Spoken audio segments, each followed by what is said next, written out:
Livro Ensinando para Transformar Vidas, capítulo 5, Lei do Coração. O ensino que realmente causa impacto em quem o recebe não é o que passa de uma mente para outra, mas de um coração para o outro. Essa é a lei do coração, que só pode ser verdadeira se compreendermos o sentido bíblico da palavra coração. Esse termo é um daqueles que tomam sentidos diversos, e um deles acentuadamente sentimental. Hoje, nós o empregamos incorretamente, mas os escritores do Velho Testamento o usavam com o sentido certo. Um texto que revela o significado escriturístico do vocábulo é Deuteronômio 6, de 4 a 6. Abre aspas. Ouve, Israel, o Senhor, o nosso Deus, é o único Senhor. Amarás, pois, o Senhor teu Deus de todo o teu coração e de toda a tua alma e de toda a tua força. Estas palavras que hoje te ordeno estarão no teu coração. Para os hebreus, essa palavra englobava a totalidade do ser, intelecto, emoção e vontade. O processo de ensinar nada mais é que a transformação total de uma personalidade operada pela graça de Deus e que depois, pela mesma graça, alcança outros para transformá-los também. Que glorioso privilégio! Transferir conhecimento de intelecto para intelecto é a coisa mais simples do mundo, mas fazer esse trajeto pela via do coração é bem mais difícil, mas também muito mais compensador. Aliás, opera transformação de vida. Caráter, afetividade, conteúdo. Sócrates resume a essência da comunicação em 3 conceitos fascinantes que ele denominou ethos, pathos e logos. O primeiro, ethos, diz respeito ao caráter. Pathos compreende a parte de afetividade e logos, o do conteúdo. Ethos, segundo explicava Sócrates, diz respeito à credibilidade do professor, sua credencial. Ele afirmava que o nosso jeito de ser é mais importante de que o que dizemos ou fazemos, já que determina o que dizemos ou fazemos. Aquilo que somos como pessoa é o fato que mais pesa em nossa atuação como orador, comunicador e conselheiro. Temos que ter atrativos para aqueles a quem lecionamos. É preciso que confiem em nós e, quanto mais confiarem, melhor conseguiremos comunicar-lhes o que desejamos dizer-lhes. O outro aspecto, pathos, diz respeito ao modo como o professor desperta as emoções e sentimentos de seus alunos. O filósofo sabia que são as emoções que, afinal, determinam o rumo de nossos atos. E isso é a chave para a motivação, já que Deus nos criou com emoções, sentimentos. Sócrates estava convencido também de que os professores e oradores precisavam do conteúdo programático e denominou-o logos. Curiosamente, este é o mesmo termo grego que aparece em João 1 para designar Jesus. Abre aspas. No princípio era o Logos, o Verbo, e o Logos se fez carne e habitou entre nós, cheio de graça e de verdade, e vimos a sua glória, como do unigênito do Pai, desejando comunicar-se conosco. Deus personificou sua mensagem. É exatamente isso que temos que fazer. Então, o conceito de Logos diz respeito à apresentação de nossa argumentação. Ele envolve a mente no processo e assim opera a compreensão do fato. Constitui a base lógica das ações que desejamos ver os alunos praticarem, para que descubram por si que essas ações são corretas e sensatas.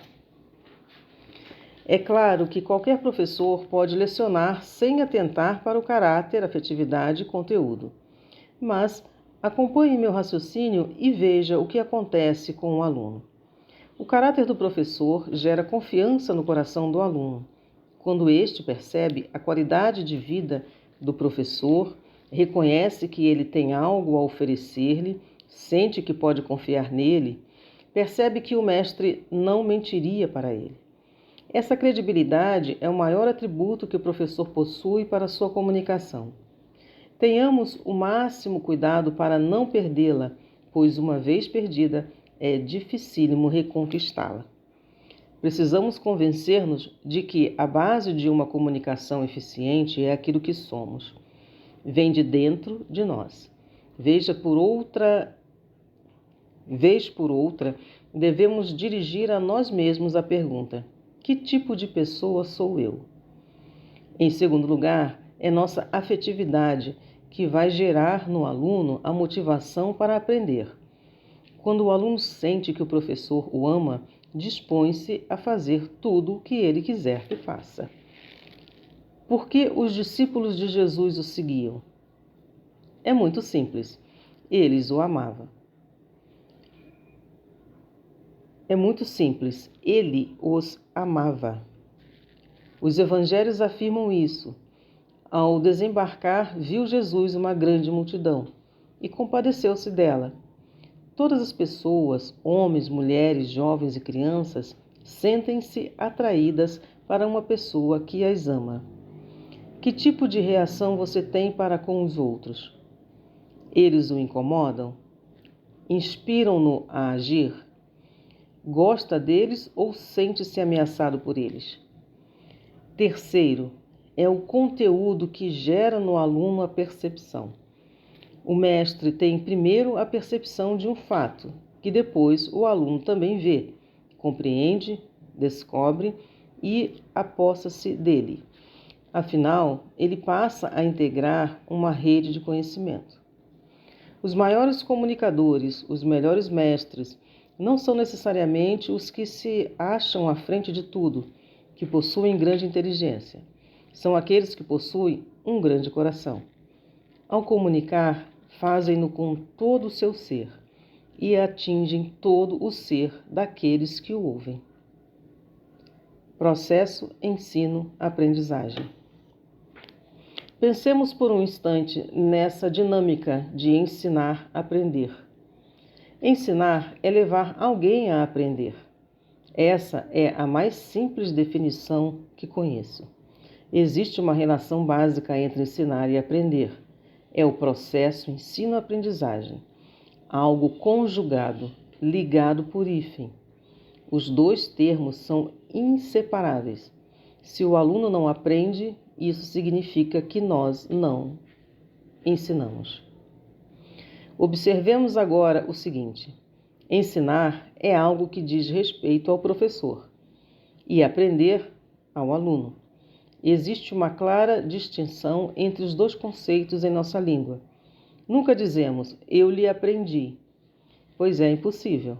E o aluno que aprende, ao professor cabe ensinar. O ponto central do ensino localiza-se primeiramente naquilo que o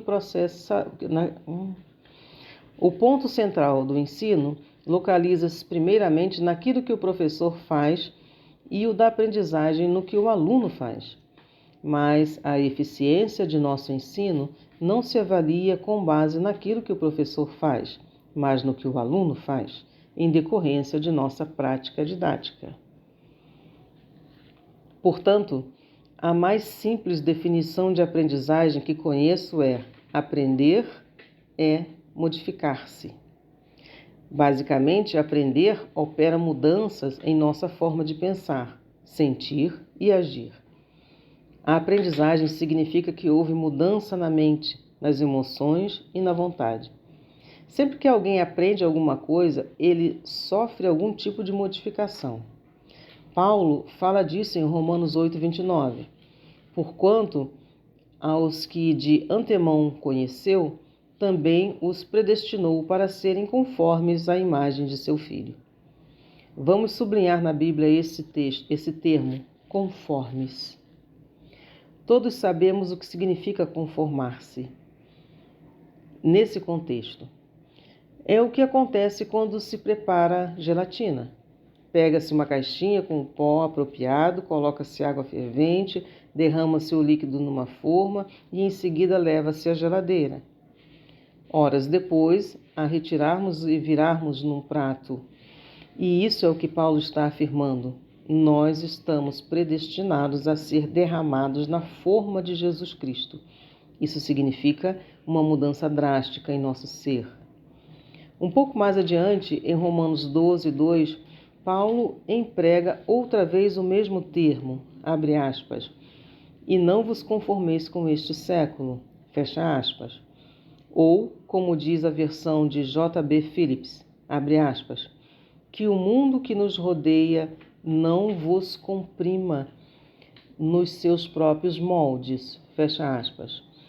Agora vamos juntar os dois versículos e teremos o objetivo divino para nós.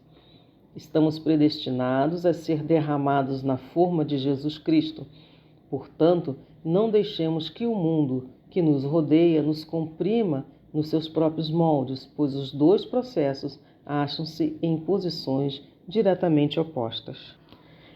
E como faremos para impedir que o mundo nos comprima nos seus próprios moldes? Paulo responde, abre aspas, mas transformai-vos pela renovação da vossa mente, fecha aspas. É um processo de transformação, uma metamorfose. E não se trata de uma transformação exterior, mas interior, abre aspas, pela renovação da vossa mente, fecha aspas.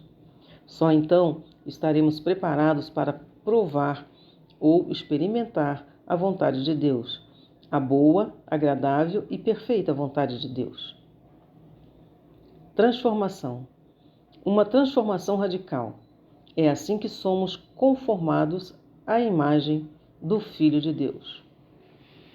Então, falamos a nossa classe sobre ser discípulo de Jesus com base em Lucas 14 e outros textos semelhantes. E ao final indagamos: pois bem, querem transformar a vida? Claro, respondem. Então aborreçam-na. Aborrecer a vida? Exclama alguém. Mas você não sabe que só se vive uma vez? Eu quero mais é aproveitar bem a minha vida. É interessante notar como pessoas que se dizem crentes absorveram toda a filosofia do mundo. Esse contato constante com a mentalidade mundana acaba por nos comprimir dentro dos moldes dela. Mas se nos afastarmos dela e nos expusermos mais à verdade divina, deixando que ela penetre nossa mente, emoção e conduta, abrimos as portas de nossa vida para mudanças profundas. Contudo, raramente vemos o conhecimento ser associado à responsabilidade. Estamos enchendo nossos ouvintes de conhecimentos, mas nos esquecemos de dizer-lhes que, quando Deus se revela a nós, passamos a ter maior responsabilidade. A peteca agora está conosco. O simples fato de ler este livro aumenta a responsabilidade do leitor. Creia-me, Deus lhe pedirá contas daquilo que aprender com estas mensagens. Onde começa a aprendizagem?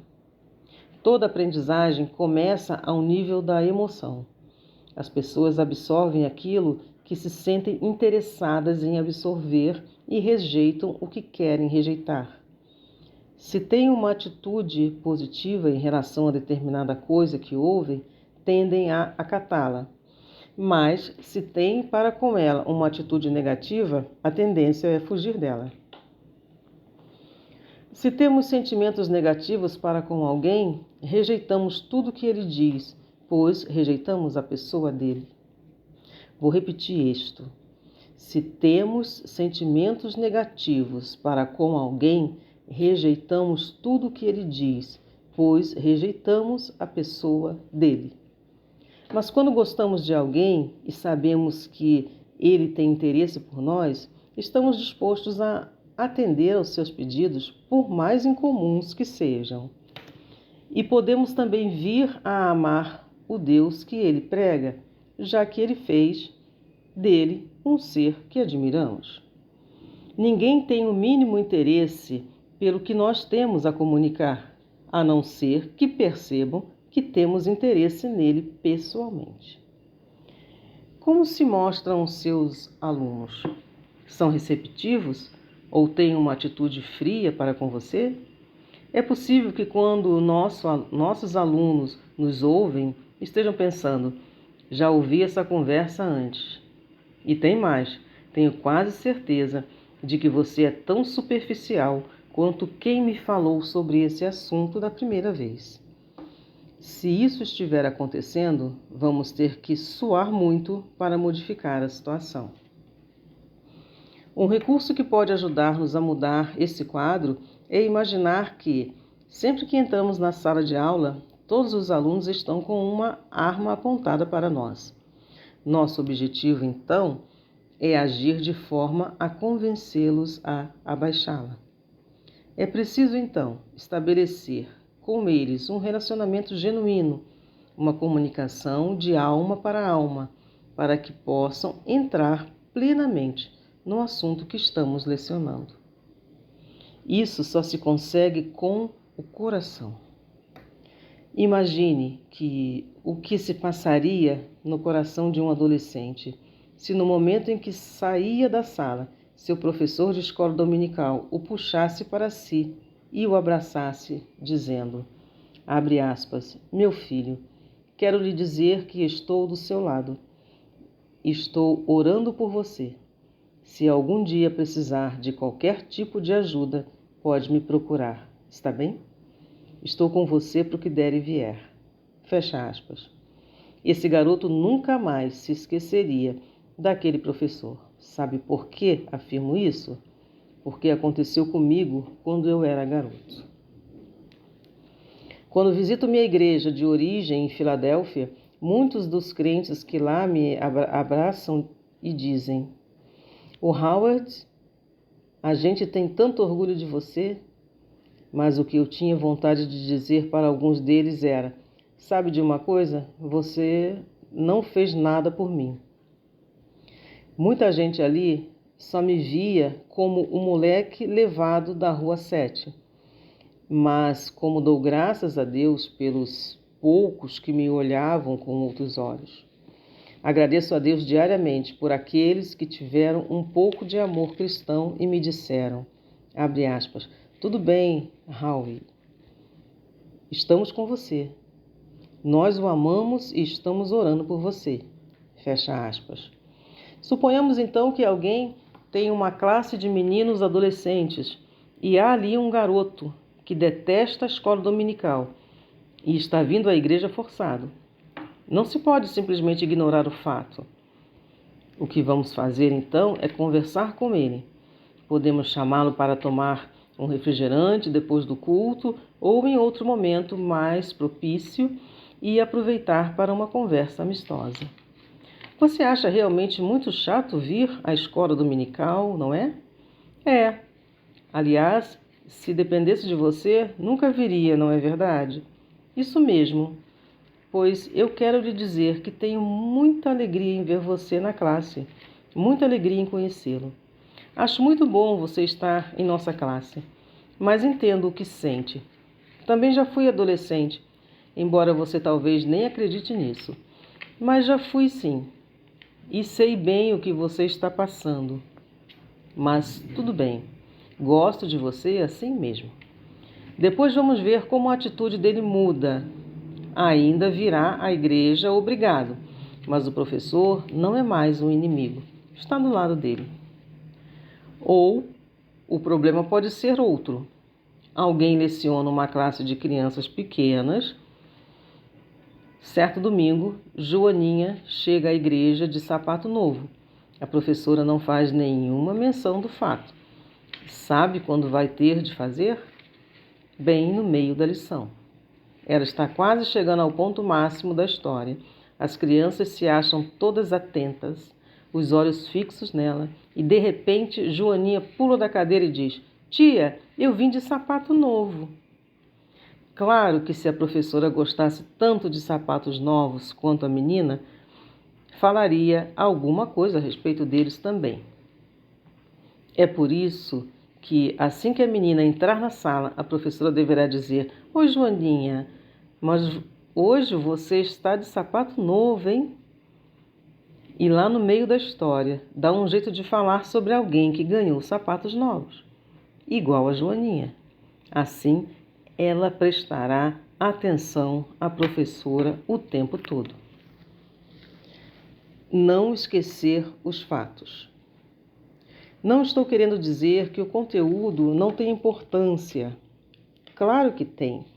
Vez por outra, alguma pessoa me diz, abre aspas, Hendricks, aquilo que a gente crê não tem muita importância. O importante mesmo é o modo como se crê, fecha aspas. Isso é um disparate.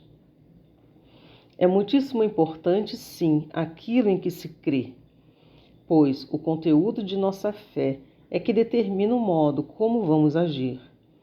É verdade que uma pessoa pode ter uma crença correta e agir erradamente. Mas, por outro lado, só quem tem uma crença correta pode agir corretamente. O fato é que Deus fala, Ele não gagueja. A Bíblia é uma revelação e não uma charada. Vou repetir este parágrafo.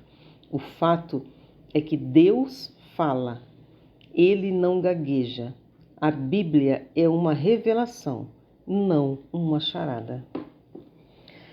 Vez por outra, alguém diz: sabe de uma coisa? Não entendo bem esse livro. Acho que Deus está brincando comigo. Essas pessoas têm medo de perderem o jogo da vida espiritual e, quando chegarem ao céu, verem Deus exultar com a derrota delas.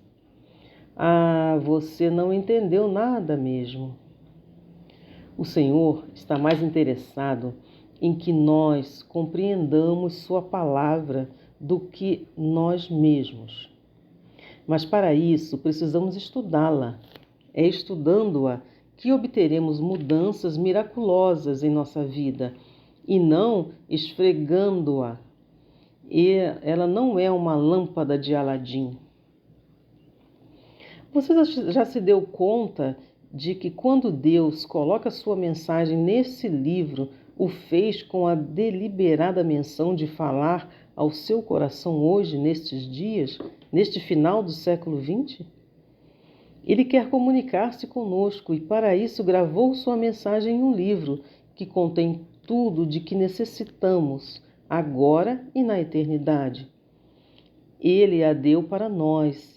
É a mensagem que ele nos envia. Lembremos-nos de que o cristianismo não se baseia apenas na experiência do homem, embora resulte numa experiência, mas em fatos ocorridos no tempo e no espaço. Paulo nos relembra isso em 1 Coríntios 15, o que é a essência do Evangelho. O apóstolo aponta 4 fatos reais. Primeiro, Cristo morreu. Segundo, foi sepultado. Terceiro, ressuscitou.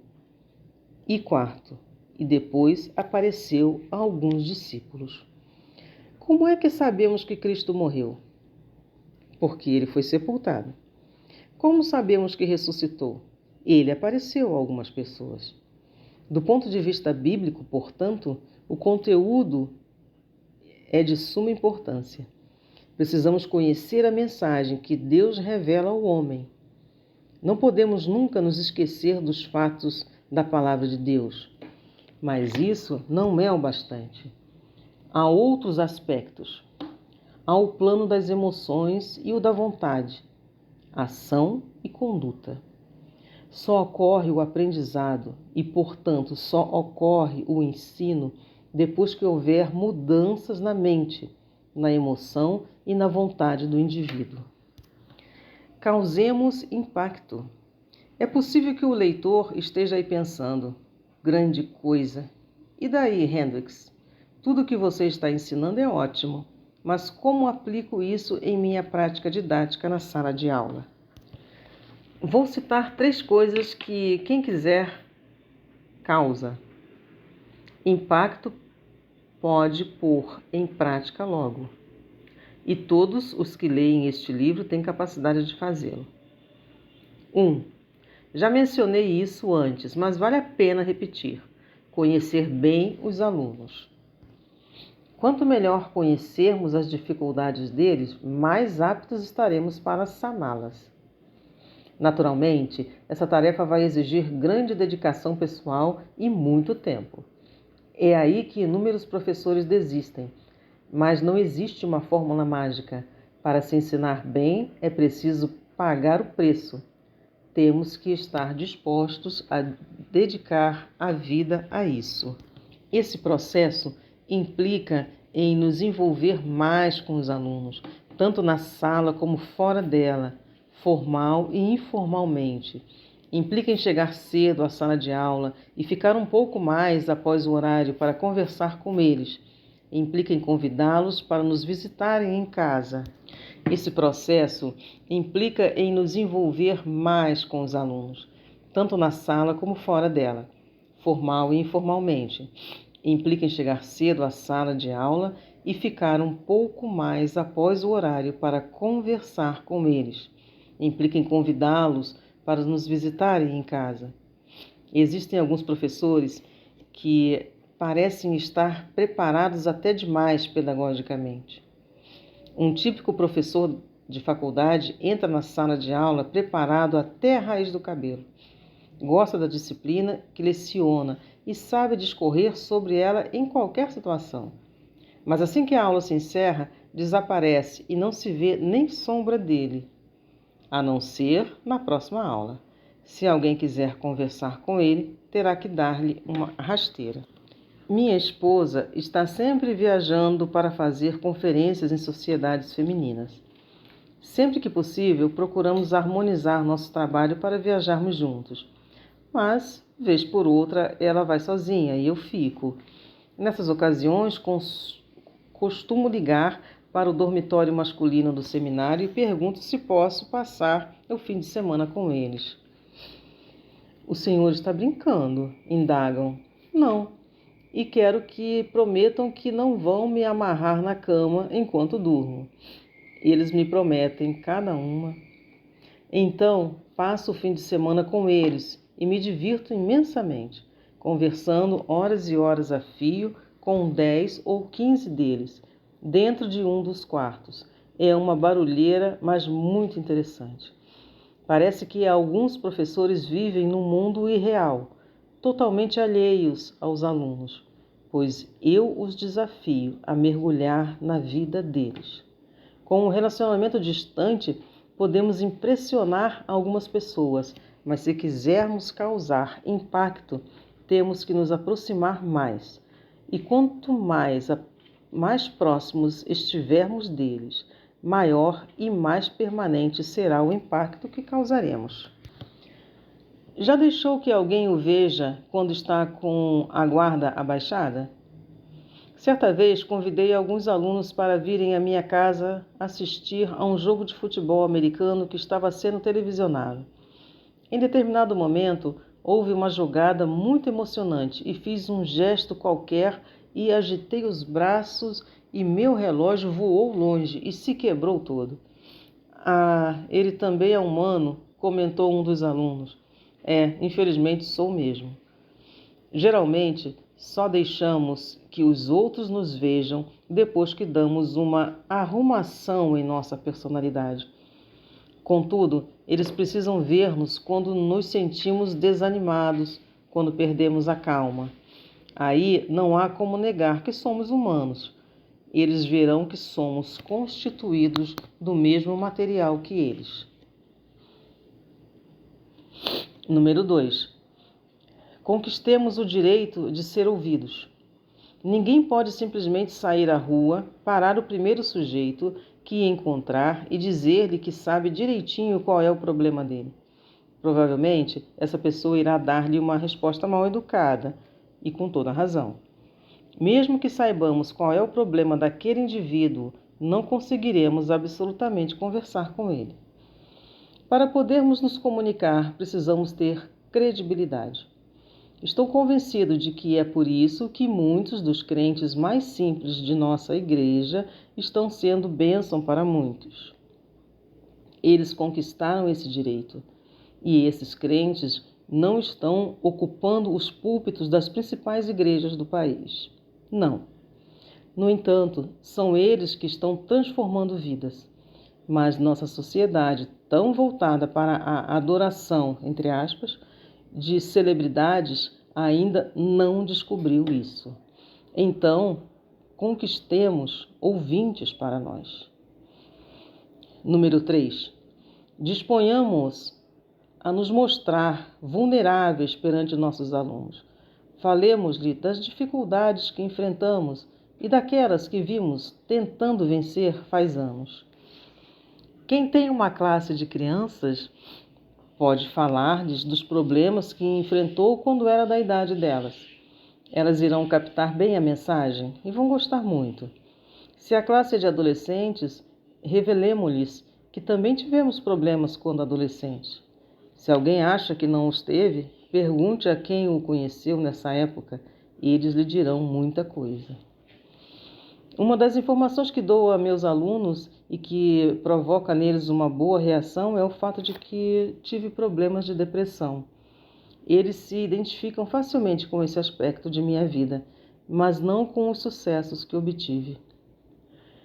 Lembremos que as pessoas nos veem apenas como nós somos no presente, e não como éramos antes e, portanto, não sabem das lutas por que passamos.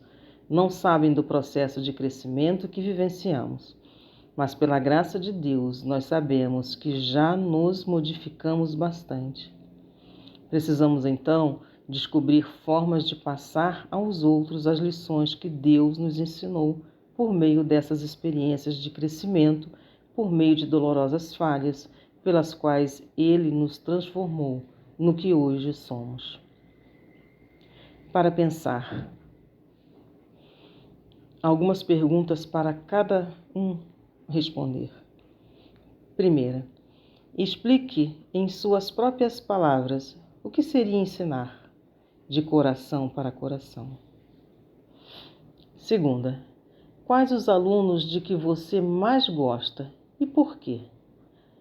Quais os alunos que, na sua opinião, mais precisam de suas palavras de apreço? Número 3. As atitudes, emoções e disposições de ânimo de seus alunos afetam sua maneira de ensinar? De que forma? Deixam-no deprimido? Soerguem-no? Irritam-no? Quarta, o que seus alunos mais apreciam em sua aula? Por quê? Abre aspas.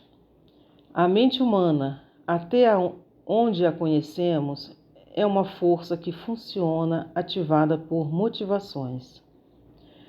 Um relógio pode bater as horas junto a um ouvido. Um objeto pode lançar sua imagem dentro de um campo visual. Mas a mente desatenta não ouvirá nem verá nada. John Milton Gregory. Esse foi o capítulo 5. Querido irmão, que você tenha um momento de paz. Que Deus te abençoe. Abraços, Ivani.